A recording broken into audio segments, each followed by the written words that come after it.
Hola queridas alumnas, en esta clase vamos a hablar sobre la detección de malformaciones congénitas. Le habla su profesor Alejandro Toraraya, matrón, ecografista y docente de la Universidad del Desarrollo. Como generalidades podemos decir que las anomalías congénitas son la segunda causa de muerte en menores de 5 años en América, junto con la prematuridad, la asfixia y la sepsis representan más del 44% de los fallecimientos. Se calcula que cada año 303.000 recién nacidos fallecen durante las primeras 4 semanas de vida en el mundo debido a anomalías congénitas. Las anomalías congénitas son en muchos países causas importantes de mortalidad infantil, enfermedad crónica y discapacidad, con un gran impacto en los afectados, sus familias y los sistemas de salud y la sociedad. Los trastornos congénitos graves más frecuentes en Chile son las malformaciones cardíacas, los defectos del tubo neural y el síndrome de Down. Las anomalías congénitas pueden tener un origen genético, infeccioso, ambiental, aunque en la mayoría de los casos resulta difícil identificar su causa. Es posible prevenir algunas anomalías congénitas, por ejemplo, hay medidas de prevención fundamentales como la vacunación, la ingesta suficiente de ácido fólico y el yodo mediante enriquecimiento de alimentos básicos y el suministro de complementos, así como los cuidados prenatales adecuados. Es importante mantener un buen control prenatal porque los estudios demuestran que con un buen control prenatal disminuimos las anomalías congénitas. Definición. Se entiende como anomalía congénita cualquier trastorno del desarrollo morfológico, estructural o funcional de un órgano o sistema como resultado de un desarrollo intrínsecamente anormal, ya sea desde la concepción o desde muy temprano en la embriogénesis. Estas se clasifican como mayores o menores, siendo malformaciones mayores aquellas que tienen implicancias médicas y o sociales, que frecuentemente requieren reparación quirúrgica o representan un riesgo vital. Las malformaciones menores aisladas son mucho más frecuentes, no presentan secuelas estéticas importantes y pueden representar parte de la variación normal en la población general. Algunas definiciones básicas de anomalías congénitas. Malformación es una anomalía de la forma o estructura de un órgano o parte de este, resultado de un desarrollo intrínsecamente anormal, como por ejemplo el labio leporino o las cardiopatías congénitas. Disrupción es el defecto morfológico de un órgano o una región del organismo cuyo desarrollo era originalmente normal, afectado secundariamente a una interferencia externa como por ejemplo el síndrome de banda amniótica. Deformación es una alteración en la forma, posición o estructura de una parte del organismo, secundaria a la acción de las fuerzas mecánicas anormales que actúan sobre una parte desarrollada previamente normal, como por ejemplo el pie equinovaro o el pie bot. Displasia es la organización celular anormal que modifica la morfología original de la estructura de un órgano o un tejido. Por ejemplo, las displasias esqueléticas o las displasias renales. Síndrome es un patrón reconocido de múltiples anomalías que afectan a múltiples áreas del desarrollo y presumiblemente tienen una etiopatogenia en común, como por ejemplo las trisomías, la más conocida, la trisomía 21, el síndrome de Down. Incidencia. Las anomalías congénitas tienen una incidencia de más o menos 5% en forma global. Las anomalías congénitas mayores tienen una incidencia entre un 1,8 y un 3% del global. Las anomalías congénitas mayores representan por sí solas un 25% de la mortalidad perinatal, siendo la primera causa de mortalidad infantil en Chile. En orden de frecuencia tenemos con un 21% las malformaciones cardíacas, segundo lugar con un 16% las del sistema nervioso central, luego con un 5 a 7% las faciales y las gastrointestinales. Según datos del MinSal, las malformaciones congénitas son el 40% de la mortalidad perinatal. 2 a 3% de los embarazos será afectado por una o más malformaciones. 10% de las muertes fetales son causadas por al menos una malformación congénita. Las malformaciones menores aisladas más frecuentes y su prevalencia es aún más variable según distintos estudios, reportándose cifras entre 14 y un 35% aproximadamente según el estudio. Fetos con 3 o más malformaciones menores tienen un mayor riesgo de tener un síndrome genético o una malformación mayor. Causas y factores de riesgo. No es posible asignar una causa específica en cerca del 50% de las anomalías congénitas. No obstante, se ha identificado algunas de sus causas o factores de riesgo, como por ejemplo los factores socioeconómicos y demográficos, los factores genéticos, donde sabemos que un 12 o un 15% son aneuploidías, infecciones, estado nutricional de la madre y factores ambientales. El diagnóstico se hace principalmente por ultrasonografía y la importancia del diagnóstico principalmente va en un objetivo principal. Y dentro del objetivo principal tenemos que tener una consejería apropiada, identificar patologías que se van a beneficiar con la terapia fetal, por ejemplo la cirugía fetal, y una derivación oportuna a especialistas en medicina fetal. Como segundo objetivo es detectar y derivar casos de la ley de interrupción voluntaria del embarazo, la ley IVE. La ecografía obstétrica es el gol estándar para la detección de malformaciones congénitas. La ecografía obstétrica de segundo trimestre es capaz de detectar 56% de las malformaciones en la población general, siendo las del sistema nervioso central las mejor detectadas con una tasa de detección de un 80% aproximadamente. Este es un gráfico del Servicio de Neonatología del Hospital Santiago Oriente entre 1999 y 2013, donde vemos los ingresos de las anomalías congénitas, donde la más frecuente con un 30% son las malformaciones cardíacas, un 19% aproximadamente son las cromosomopatías, un 11% es el sistema nervioso central, digestivo, facial y renal, etc. Pero lo importante de esto es que las principales malformaciones o anomalías congénitas son las cardiopatías, las cromosomopatías y las anomalías del sistema nervioso central. Como sabemos entonces, las cardiopatías son las malformaciones más frecuentes y dentro de estos también tenemos unas cardiopatías que son más frecuentes, como la comunicación interventricular, la comunicación interauricular, ducto arterioso permeable, estenosis pulmonar, coartación aórtica, tetralogía de Fallot, la estenosis aórtica y la transposición de grandes arterias. Los defectos congénitos que son operables in útero, como lo vimos dentro de los objetivos principales, podemos mencionar la espina bífida y la hernia diafragmática congénita. Como vemos acá en esta imagen, el mielomeningocele se puede corregir in útero, donde el útero se expone, se hace una incisión, se expone la espalda del feto. Si ustedes se dan cuenta, este es el útero, esta es la espalda del feto y aquí se evidencia el mielomeningocele. Dentro de los avances de la medicina materno-fetal moderna, de la obstetricia moderna, se está implementando ahora la intervención quirúrgica, la reparación de la espina bífida a través de una laparoscopía, donde si vemos la secuencia de imágenes, se empieza aseptizando la piel, se hace una laparotomía para exponer el útero, se hace una ecografía con el útero expuesto, se introducen los trócares, luego se introducen las herramientas y se procede a la corrección quirúrgica para luego cerrar la espina del bebé, la piel del bebé, y luego colocar puntos en las inserciones y luego insertar nuevamente el útero en la cavidad abdominal de la madre.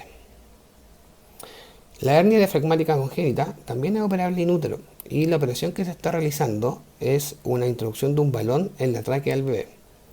Como ustedes pueden ver en esta imagen, la hernia diafragmática es un defecto del diafragma en la cual los intestinos y el hígado, el estómago o las estructuras abdominales pasan al tórax, comprimiendo el pulmón, generando una hipoplasia pulmonar que es incompatible con la vida.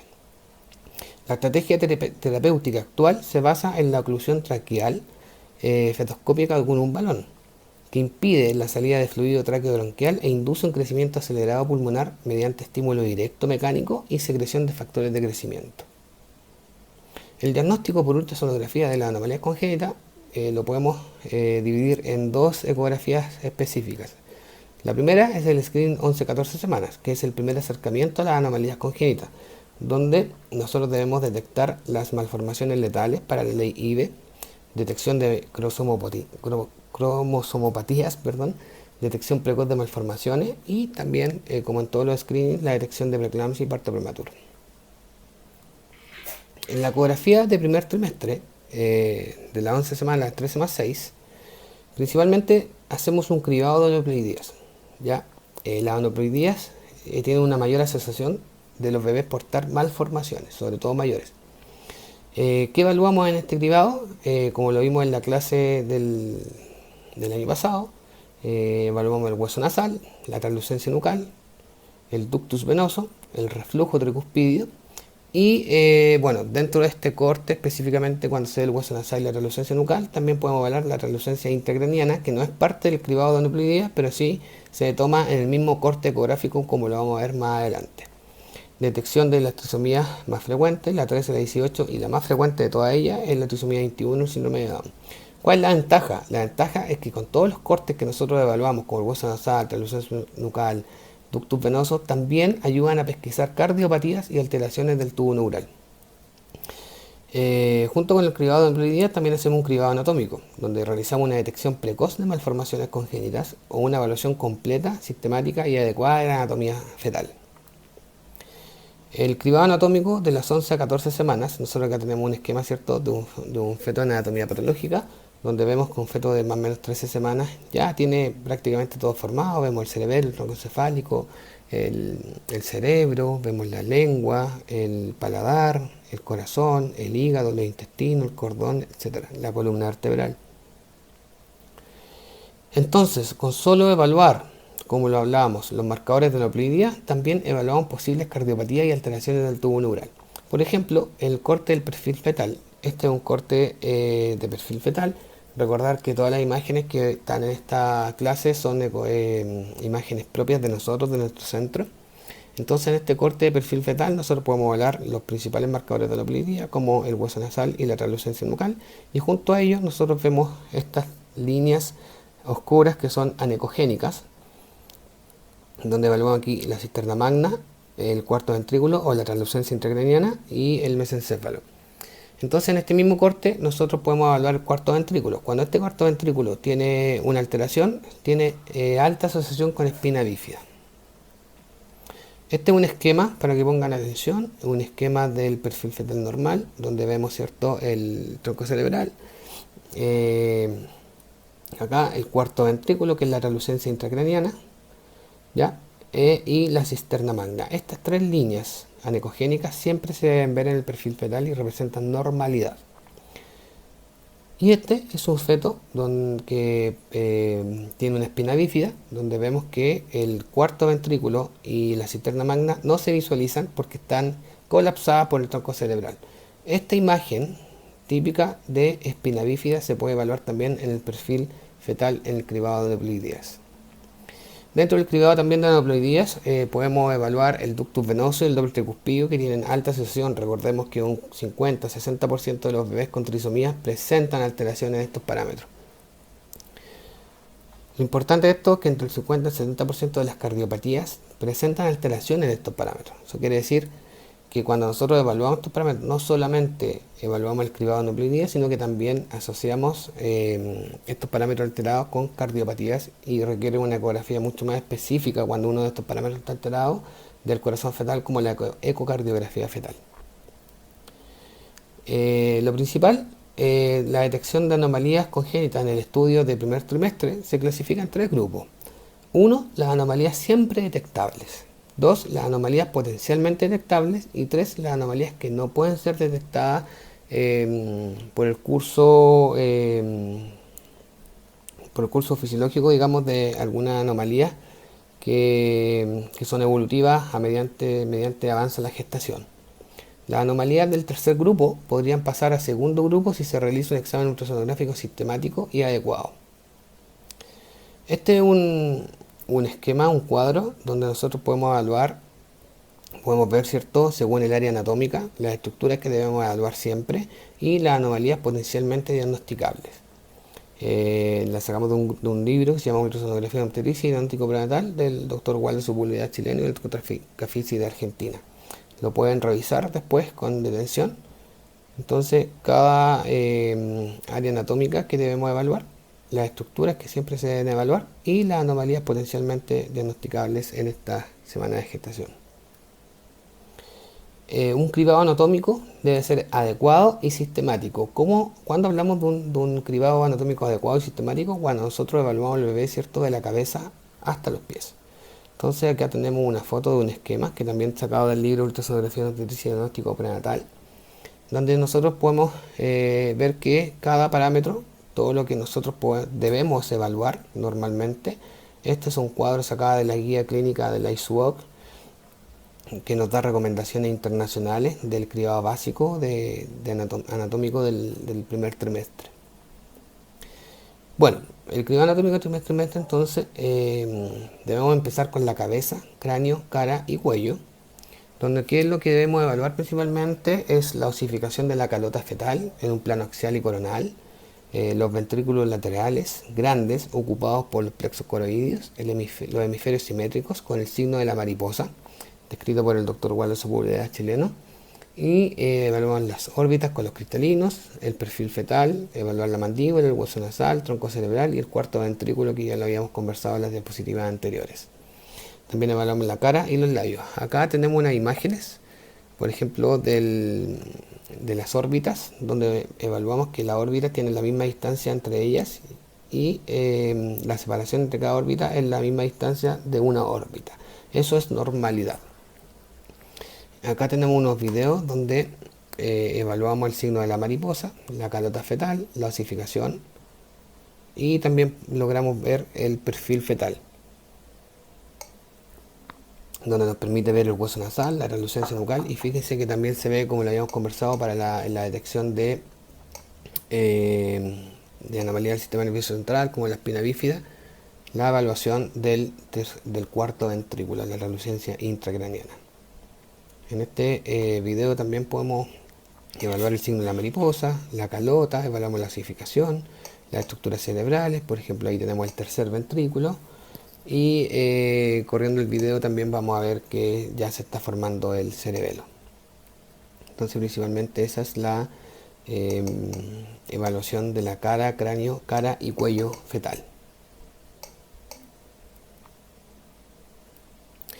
En el tórax nosotros debemos evaluar los pulmones, el diafragma, el corazón, que debe estar siempre a un tercio, tiene que estar siempre a izquierda y tiene que ocupar un tercio del tórax. Las 4 cámaras cardíacas, evaluamos la válvula tricúspide, que no tenga reflujo. ¿Por qué? Porque cuando la válvula tricúspide tiene reflujo es un predictor de cardiopatía congénita y de cromosomopatías. Y también evaluamos los latidos cardiofetales. En este video nosotros, si se dan cuenta, a la derecha podemos evaluar el ventrículo derecho, el ventrículo izquierdo, la aurícula izquierda, la aurícula derecha, y si se dan cuenta el corazón abarca un tercio del área torácica, donde vemos el pulmón derecho y el pulmón izquierdo también. Entonces ahí estamos evaluando los pulmones, el corazón, la posición también. Y aquí vamos a evaluar el Doppler tricuspidio, donde colocamos, si ustedes se dan cuenta, el cursor en la válvula tricúspide y evaluamos el flujo de la onda A para ver si es que no hay reflujo. El reflujo ocurre acá cuando hay sangre, ¿cierto?, que refluye por la válvula. En el abdomen nosotros debemos ver la indemnidad del diafragma, la indemnidad de la pared abdominal. El estómago siempre debe ser visible, anecogénico. Recuerden que todo lo que es anecogénico se ve oscuro o negro en la ecografía. Debemos evaluar los riñones, los intestinos, que siempre se ven hiperecogénicos en esta semana de gestación, no así en el 22-24, donde no debe ser un intestino hiperecogénico. La vejiga redondeada con ambas arterias umbilicales, y evaluamos la inserción del cordón y que tenga sus 3 vasos. Entonces acá tenemos un esquema de un corte de un bebé. Usted se cuenta, hacia acá está la cabeza, hacia acá están las piernas, y evaluamos la indemnidad del diafragma. Podemos ver acá el pulmón izquierdo, el corazón, el pulmón derecho, acá se ven las costillas, y evaluamos también, se ve el hígado, claramente tiene forma como de un hígado adulto, y evaluamos los intestinos. También acá tenemos una imagen donde todo esto, lo que está acá, es la piel del feto, ya la salida del cordón umbilical, y vemos que esta masa blanca hiperecogénica son los intestinos, y los intestinos están dentro de la cavidad abdominal. Súper importante, porque hay enfermedades como la gastrosquisis o la omphalocele, donde se expone los intestinos hacia la cavidad, digamos, amniótica, dentro del cordón o también fuera del cordón. Acá tenemos en este video, logramos evaluar, ¿cierto?, en un corte donde evaluamos la vejiga. Esa es la vejiga, y alrededor de la vejiga pasan 2 arterias, las arterias umbilicales, que finalmente van a formar el cordón. Un cordón, nosotros podemos ver en este corte el cordón de 3 vasos, debido a que ya vemos las 2 arterias umbilicales y siempre hay una vena. Y también podemos, en un corte sagital, evaluar, ¿cierto?, la pared abdominal, la indemnidad de la pared abdominal. Evaluamos el diafragma, el hígado, los intestinos, la vejiga. Y en este corte ecográfico también evaluamos los riñones del bebé, entonces sí completamos la evaluación del abdomen fetal. Fíjense que ahí tenemos un riñón y acá tenemos otro riñón. Ahí estamos marcando los riñoncitos. Bueno, seguimos entonces con la columna. La columna debemos ver una vista sagital, axial y coronal. Debemos evaluar la alineación de la columna y la indemnidad de la columna y de la piel que recubre la columna. En este video nosotros entonces evaluamos la columna. ¿Qué es lo que debemos evaluar? Debemos evaluar, ¿cierto?, que cada cuerpo vertebral esté seguido de su lámina.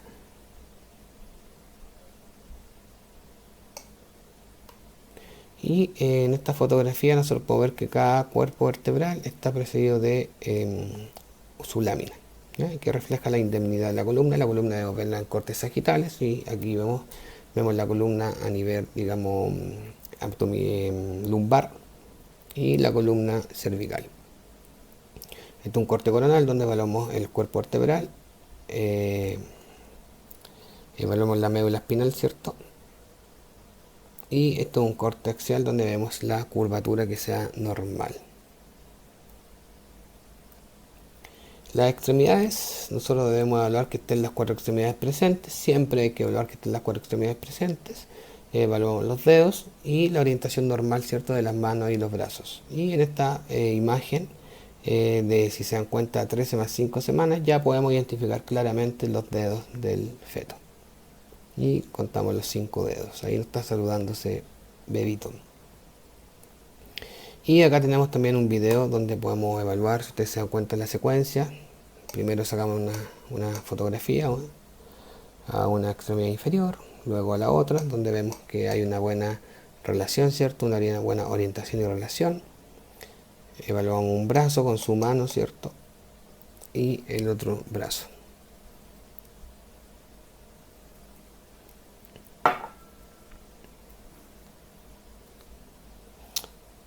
Bueno, ese será el cribado anatómico sistemático y adecuado que debemos realizar los que hacemos ecografía obstétrica.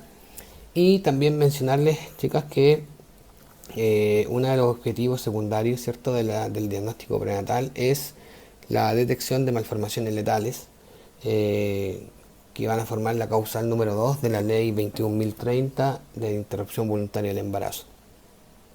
La causal 2 dice: se autoriza la interrupción voluntaria del embarazo cuando el embrión o feto padezca una patología congénita adquirida o genética incompatible con la vida exuterina independiente. En todo caso, debe ser de carácter letal. No existe consenso en la literatura médica internacional sobre el concepto de anomalía congénita letal, pero vamos a hablar sobre las anomalías congénitas de mal pronóstico vital, que podríamos llamarle malformaciones letales, entonces, y con el término de ACMPV.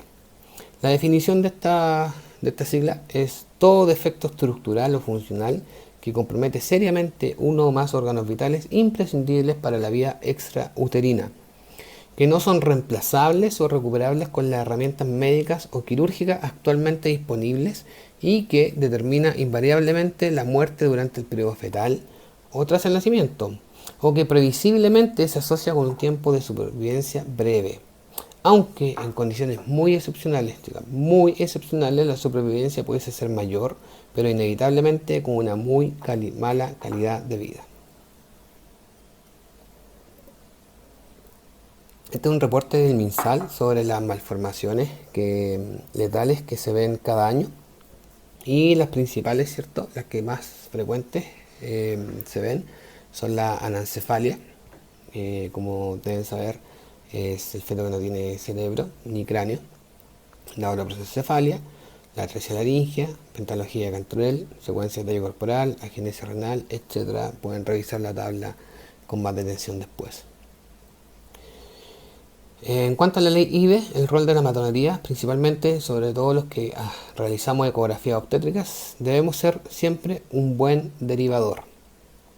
Buen derivador significa que debemos detectar a tiempo y poder derivar a tiempo para que se haga uso, ¿cierto?, del beneficio legal de la interrupción voluntaria del embarazo. Debemos realizar una buena pesquisa. Eso va de la mano, ¿cierto?, con una ecografía de calidad. Cuando hablamos de una ecografía de calidad, ya lo vamos a ver cuando seguimos las recomendaciones internacionales de la guía de la ISUOC.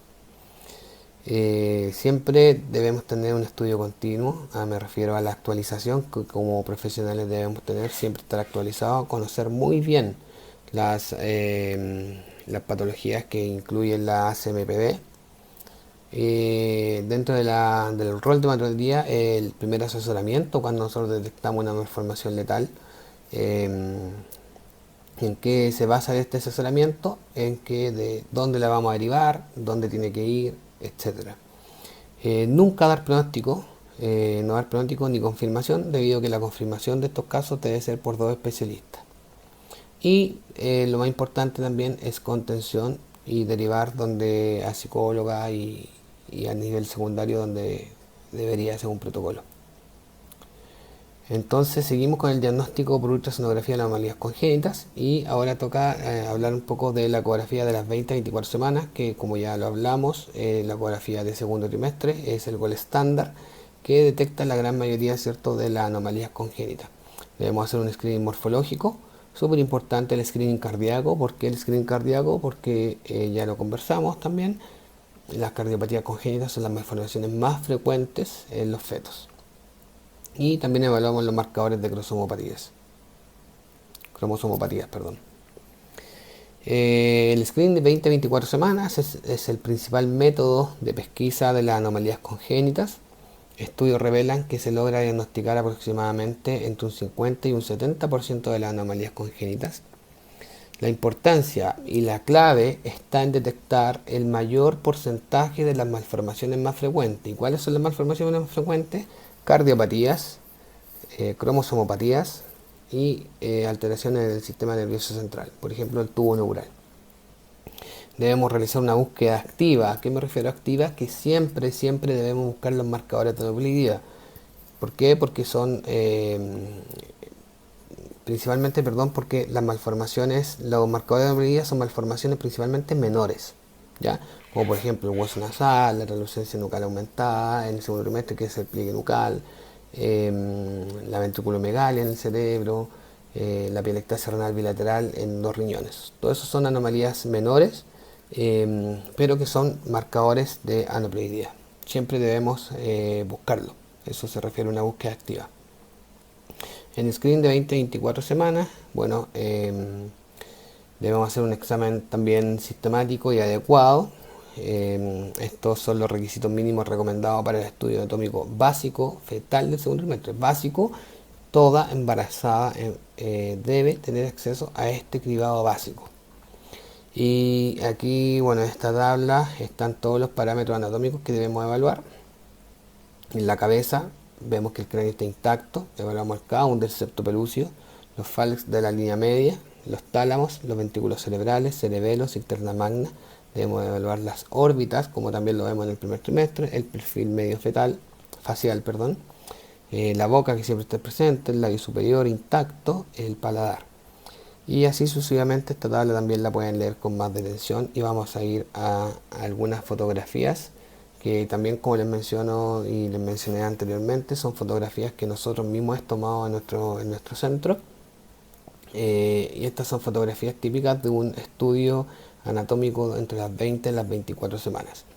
Primero debemos empezar siempre por la cabeza, algo que debe ser un examen sistemático y adecuado, donde evaluamos, ¿cierto?, la indemnidad de la cabeza, del cráneo, vemos los huesos, evaluamos los huesos, evaluamos la línea media, el count del septo pelúcido, esta estructura anecogénica que está al medio. Evaluamos, ¿cierto?, los ventrículos laterales, donde si se dan cuenta, este es el ventrículo lateral, es la asta posterior del ventrículo lateral. Medimos este ventrículo lateral en su parte posterior y esta medición, cuando está aumentada sobre 10 milímetros, generalmente estamos hablando de una ventriculomegalia y que es un marcador de aneuploidía también en el segundo trimestre. También este es un corte transventricular. En un corte transcerebeloso, nosotros debemos evaluar siempre los tálamos, que son estas estructuras que están acá. Evaluamos el cerebelo, donde vemos cada hemisferio del cerebelo. Por dentro se ve el vértex cerebeloso. Debemos medir el cerebelo. Esta estructura necogénica que está por detrás del cerebelo y antes del hueso occipital es la cisterna magna. Y también evaluamos el pliegue nucal, que también es un marcador de aneuploidía. La columna, siguiendo ¿cierto? Con la evaluación del sistema nervioso central, estas tres imágenes que están aquí arriba son parte del cribado anatómico, pero también del cribado del sistema nervioso central. Y junto con estos parámetros evaluamos también la columna, como ya lo habíamos visto igual que en el 11-14, vamos a evaluar la columna en corte sagital, axial y coronal, sagital, axial y coronal. Donde vemos entonces aquí también una representación de la vértebra, donde vemos cuerpo vertebral seguido por su lámina a cada lado y al medio de la médula espinal. Dentro también de la cabeza debemos evaluar la cara. ¿Cómo evaluamos la cara? En distintos cortes ecográficos. En este corte, si ustedes se dan cuenta, nosotros podemos evaluar claramente la nariz. Este es un orificio nasal, este es el otro orificio nasal, y acá evaluamos el labio superior y vemos la indemnidad del labio, donde no se evidencia ninguna solución de continuidad como ocurre en las fisuras labiales. El labio inferior, el mentón y la boca entreabierta.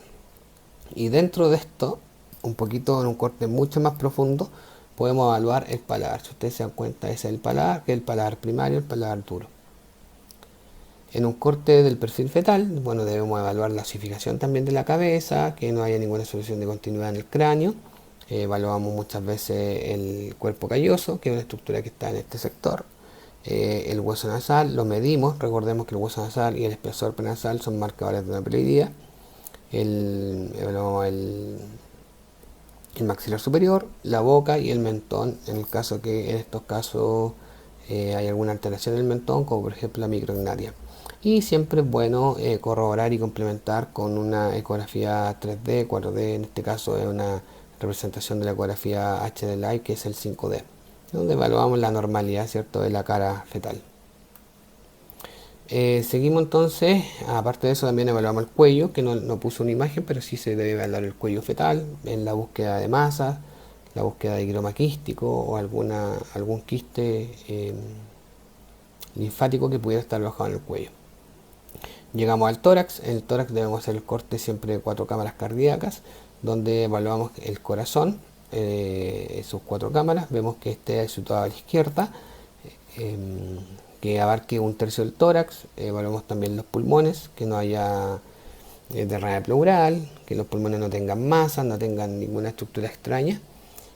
También debajo del tórax debemos evaluar la indemnidad del diafragma, donde vemos aquí con las flechas la indemnidad del diafragma. Aquí tenemos un pulmón derecho, el corazón, esa estructura necogénica que se ve ahí más oscura, negra, es el estómago, los intestinos que están un poquito más hiperecogénicos más ecogénicos, perdón, que el hígado. Recuerden que el intestino hiperecogénico en este screening es un marcador también de aneuploidía.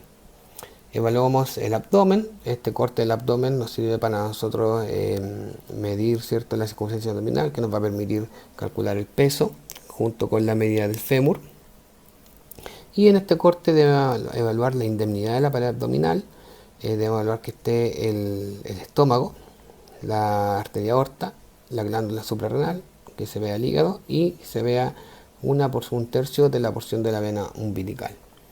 En este corte del abdomen un poquito más bajo que el hígado y el estómago, podemos evaluar los riñones. Si ustedes se dan cuenta, ahí hay un riñón y estamos midiendo las pelvis renales, donde las pelvis renales aumentadas sobre 4 milímetros en estas semanas representan, ¿cierto?, un marcador de aneuploidía también.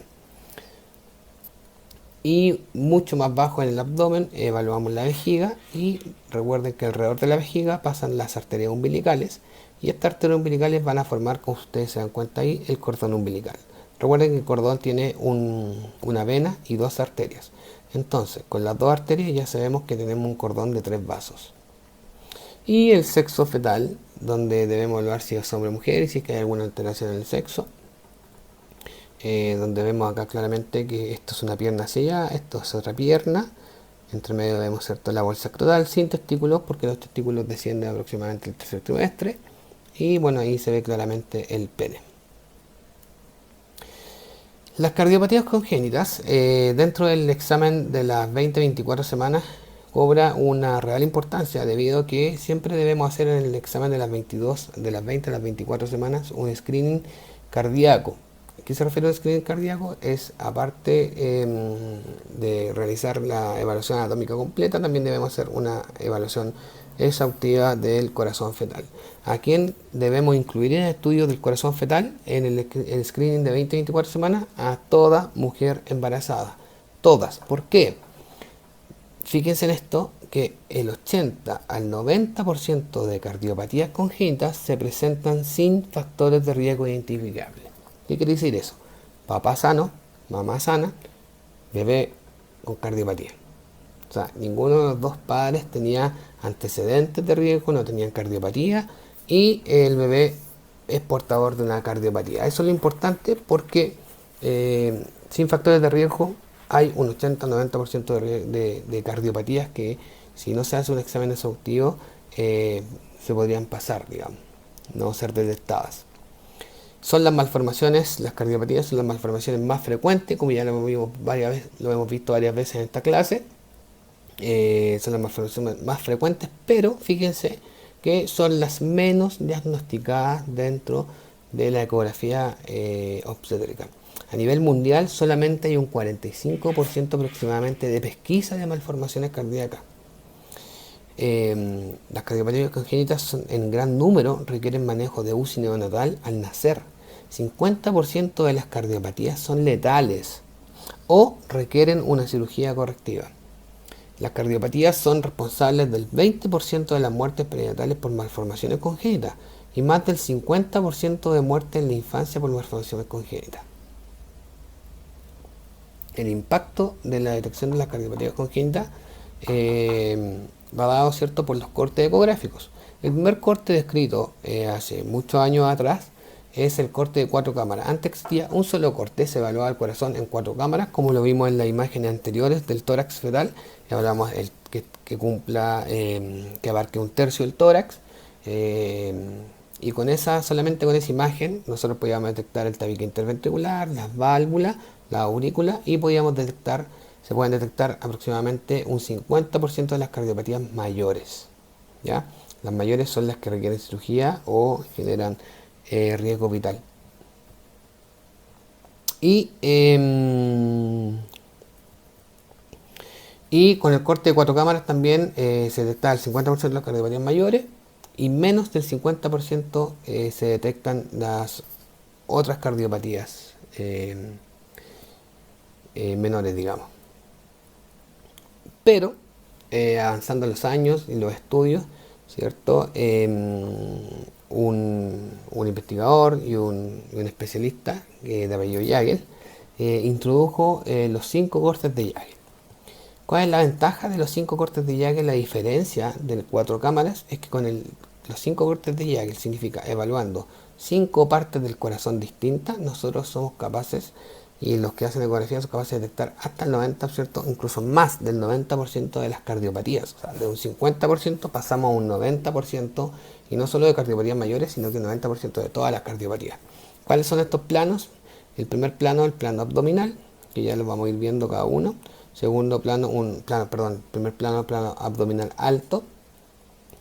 Y aquí están representados el segundo corte, que es el 4 cámaras, el tercer corte, que es el 5 cámaras o tractos de salida, el cuarto corte, que es el tracto de salida del ventrículo derecho, y vemos, ¿cierto?, el corte de 3 vasos tráqueas también, y con ello podemos detectar un gran número de cardiopatías que con más que solo ocupar el corte de 4 cámaras. Este es un esquema, son fotografías nuestras donde nosotros vemos en el plano abdominal alto, si ustedes se fijan, este corte que está acá, ya donde pasamos por hígado y estómago, donde vemos que el estómago tiene que estar en el mismo lado que el corazón. Evaluamos, este es el mismo corte donde nosotros evaluamos la circunferencia abdominal, donde hay que ver el estómago, la aorta siempre visible a la derecha del estómago, ¿cierto?, y a la izquierda de la columna. Luego pasamos al segundo corte de Jagel, que es el corte de 4 cámaras, donde nosotros evaluamos, como ya lo habíamos visto también, que el corazón abarque un tercio del tórax, vemos los pulmones, vemos la aorta, evaluamos, ¿cierto?, el ventrículo izquierdo, evaluamos el tabique interventricular, el tabique interauricular. Esto que se ve acá es el foramen oval. Recordemos que el foramen oval traspasa sangre de la aurícula derecha a la aurícula izquierda, y el foramen oval siempre abre hacia la izquierda. Debemos hablar de la inserción de las válvulas. Esta es la válvula tricúspide y esta es la válvula mitral. Y la válvula tricúspide siempre está un poco más apical. Apical es la parte del ápex del corazón, la punta del corazón. Entonces la válvula tricúspide siempre debe estar más apical que la válvula mitral. Eso es indemnidad entonces del sistema valvular del corazón. Y el ventrículo derecho, sabemos que el ventrículo derecho porque es un poco más engrosado y tiene la banda moderadora. Bueno, esta imagen es otro corte de corazón de otra paciente, donde el corazón está al lado izquierdo, está a este lado, no a este lado. El lado izquierdo sería hacia donde apunta el corazón. Y por consiguiente, este sería el ventrículo izquierdo y este es el tercer corte de Jagel. El tercer corte de Jagel, entonces, el tracto salía del ventrículo izquierdo. ¿Por qué se llama así? Porque evaluamos, ¿cierto?, la arteria que sale del ventrículo izquierdo, que en este caso sería la arteria aorta. ¿Qué evaluamos en este caso? Vemos el porte de la aorta, con el Doppler vemos el flujo y principalmente también vemos la indemnidad del septo ventrículo aórtico, ¿ya?, donde no haya ninguna comunicación con esta cámara que está acá, que es el ventrículo derecho. Y en este lado de acá tenemos la aurícula izquierda y fíjense cómo se ve la abertura de la válvula mitral. La válvula mitral se comunica, ¿cierto?, con la aorta. En el corte de tracto salida ventrículo derecho, que es el cuarto corte de Jagel, nosotros evaluamos, ¿cierto?, que desde el ventrículo derecho sale, ¿cierto?, se expone la aorta. ¿Y por qué nos fijamos que, perdón, la pulmonar, la arteria pulmonar? ¿Por qué nos fijamos que es la arteria pulmonar? Porque la arteria pulmonar, fíjense, se bifurca en dos arterias que van a ser la arteria pulmonar izquierda y la arteria pulmonar derecha, las que van a irrigar, ¿cierto?, los pulmones. Y esos signos de indemnidad, ¿cierto?, del tracto salida ventrículo derecho. Esa es la aorta. Y el último corte de Jagel es el corte de tres vasos tráqueos, donde nosotros evaluamos que esta arteria que está acá es la arteria pulmonar, esta es la arteria aorta y esta es la vena cava superior, y aquí nosotros podemos ver la tráquea. La tráquea siempre tiene que estar a derecha de la aorta, situada en esta posición normal. Y esta es la comunicación entre la arteria pulmonar y la arteria aorta, que se llama ductus arterioso. Perdón. Estos 5 cortes de Jagel están bien descritos en la guía clínica de la ISUOC. Recuerden que la ISUOC es la principal sociedad, ¿cierto?, de ultrasonido en ginecología obstetricia, que nos da directrices a todo el mundo que hacemos ecografía, y a nivel mundial son las que generan estas guías prácticas donde muchos especialistas se juntaron y formaron esta gran sociedad internacional. El impacto de las detecciones de las cardiopatías congénitas, entonces, lo importante es que se permite hacer un traslado oportuno a un centro terciario para el parto. Recuerden que las cardiopatías mayores requieren una cirugía correctiva, muchas veces inmediatamente apenas nace el feto. Muchas de estas requieren, como les decía, una corrección quirúrgica que debe ser oportuna, y muchas de estas patologías, al ser digamos cardiopatías complejas, requieren, ¿cierto?, de una buena oxigenación, y para eso requieren que el ductus arterioso que comunica la arteria pulmonar con la arteria aorta siga permeable. Digo que hay muchas patologías del lado izquierdo que necesitan que el ductus siga permeable para poder oxigenar bien al recién nacido. Y estas cardiopatías que son ductus dependientes se van a beneficiar del uso de medicamentos. Y la detección precoz y adecuada de una cardiopatía entonces va a disminuir la mortalidad fetal y neonatal. Lo importante entonces en la detección de anomalías congénitas es realizar un examen adecuado, sistemático. Y sistemático lo podemos revisar porque existen guías. recomendaciones que nos dan las sociedades internacionales, que es la principal sociedad, la ISUOC, y tenemos una serie de guías que ustedes también las pueden revisar. Ahí les saqué un screenshot de cada guía que nosotros ocupamos, principalmente los que realizamos ecografía, donde tenemos la guía práctica de la realización de la exploración ecográfica fetal del primer trimestre, como ya lo conversamos, lo que conversamos prácticamente todo lo que sale en la guía. También la guía de realización de exploración ecográfica fetal de rutina en el segundo trimestre. Y dentro de eso los cribados también del sistema nervioso central, el examen básico del sistema nervioso central, donde evaluamos obviamente el cerebro y la columna y detectar precozmente la alteración del tubo neural como la espina bífida. Recuerden que la espina bífida puede ser corregida in útero y eso disminuye mucho la morbilidad infantil y disminuye mucho los trastornos cognitivos, etcétera. Y también tenemos la guía de evaluación ecográfica de tamizaje del corazón fetal. Esas 4 guías son las más importantes en la detección de anomalías congénitas. No solo malformaciones, sino que todas las anomalías congénitas, también las aneuploidías. El rol de matronería, entonces, en la pesquisa de las anomalías congénitas, los aspectos claves del rol de la matronería: ser siempre un buen derivador, realizar una derivación oportuna, realizar una ecografía de calidad. ¿A qué me refiero con calidad? Seguir los estándares internacionales, como lo acabamos de conversar en la diapositiva anterior, las guías internacionales. Tener una certificación MinSal, todos los matrones que realizamos ecografía, tener un diplomado en ecografía o un postítulo en ecografía, principalmente que esté acreditado por el MinSal. Y siempre importante estar actualizado, estudiar continuamente y estar actualizado en todo lo que es, digamos, pesquisa de anomalías y ultrasonografía obstétrica. Como conclusiones, chicas, entonces, detectar a tiempo mejora la aceptación y la toma de decisiones tanto para la paciente, la usuaria o el equipo médico. Siempre realizar un énfasis en pesquisar las anomalías más frecuentes. Como resumen, ¿cuáles son las malformaciones más frecuentes? Las cardiopatías, las cromosomopatías y los defectos del tubo neural. Entonces, hacer un énfasis en pesquisar estas anomalías porque son las que provocan más muertes y morbimortalidad perinatal, infantil y neonatal.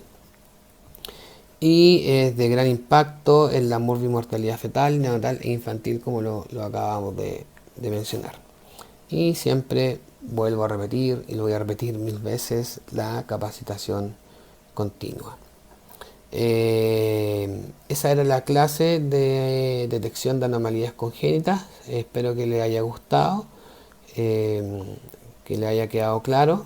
Ante cualquier duda están los canales clásicos como el mail, donde ustedes le pueden enviar un mail al profesor encargado, que es Claudio Torres, o me envían un mail directamente también a mi correo y podemos resolver las dudas que ustedes tienen pertinentes. Bueno, me despido, que tengan una buena semana y que el ramo lo pasen sin ninguna novedad. Chao.